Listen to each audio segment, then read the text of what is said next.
So what is the energy? Because we're literally a day away from the new year, and that sounds really, really scary because it's like, what the hell happened to this year that we're moving into a new year? So what is it energy wise that you cannot take across into the new year?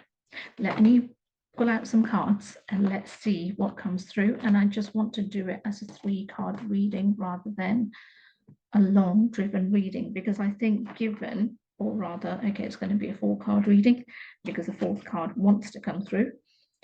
So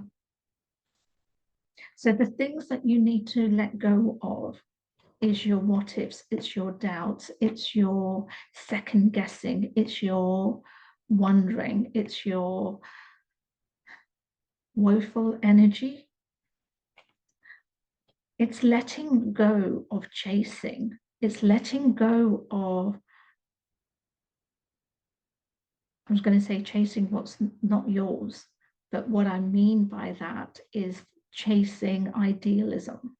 Whether that again is mentally, spiritually, physically, is letting go of that energy and not looking at what you don't have, but focusing on what you do have, because that energy is the game changer.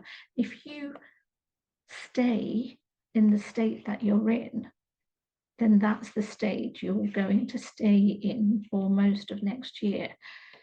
And I don't mean to scare you with that. It's more to do with that 2025 for you guys was awful.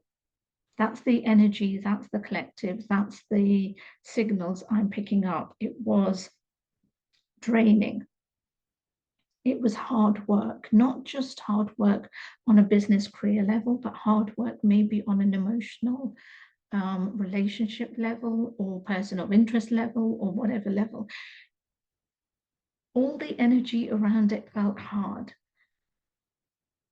And if I was to put you in a container, and if I was to say, okay, there you are, you're in the container, this is your life, this is about you, your energy, your friends, your family, your career, your business, everything feels okay.